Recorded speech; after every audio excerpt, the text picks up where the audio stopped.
আসসালামু আলাইকুম। হ্যালো বন্ধুরা, দুপুরের মেনুতে আজকে আমাদের বাসায় কী রান্না হয়েছে, কীভাবে রান্না করলাম সেটা আমি আজকে আপনাদের সাথে শেয়ার করব। প্রথমে এখানে আমি কয়েক পিস রুই মাছ এবং তার সাথে নুন হলুদ দিয়ে ভালোভাবে মেখে নিব। এরপর একটি কড়াইতে তেল দিয়ে ভালোভাবে তেলটা গরম হয়ে আসলে একে একে রুই মাছের সবগুলো পিস দিয়ে দিব।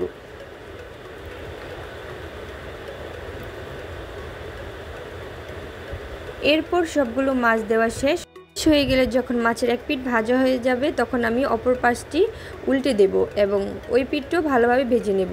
যখন মাছের দুনো পিস ভাজা হয়ে যাবে এরপর আমি সবগুলো মাছ এখানে নামিয়ে নেব। ফাইনালি এখন আমার মাছ ভাজা শেষ হয়ে গেছে।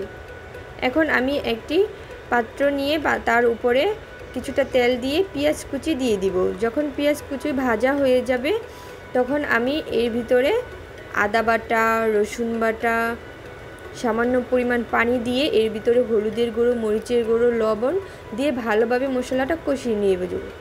যখন মশলাটা ভালোভাবে কষিয়ে তেল বের হয়ে আসবে তখন আমি এখানে আগে থেকে সিম আর আলু কেটে ধুয়ে রেখেছিলাম সেই সবজিগুলো এখানে দিয়ে দিব। সবজিগুলো দিয়ে ভালোভাবে কয়েক মিনিট নাড়া দিয়ে মশলার সাথে মাখিয়ে এরপর কষিয়ে নেব। যখন আমার সিম আর আলুটা কষানো হয়ে যাবে এর ভিতরে আমি একটা টমেটো অ্যাড করব। টমেটো দিয়ে এবার ঢাকনা দিয়ে ঢেকে রাখবো। তারপর আবার একটু ভালোভাবে কষিয়ে নেব।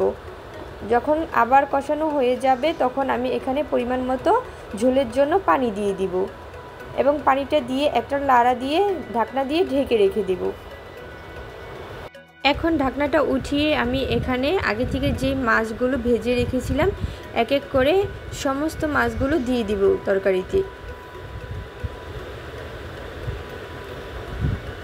যখন সবগুলো মাছ দেওয়া শেষ হয়ে যাবে তারপরে আমি কয়েকটা কাঁচামরিচ দিয়ে দিব। কাঁচামরিচ দিলে তরকারির স্বাদটা অনেক ভালো হয় খেতে। এরপর আমি আবার একটা ঢাকনা দিয়ে ঢেকে রাখবো। কিছুক্ষণ পর যখন ঝোলটা গাঢ় হয়ে আসবে তখন আমি এখানে কিছুটা ধনেপাতা দিয়ে দিব। আপনারা অবশ্যই এই তরকারিতে ধনেপাতাটা দিবেন, তাহলে খেতে খুবই ভালো লাগবে।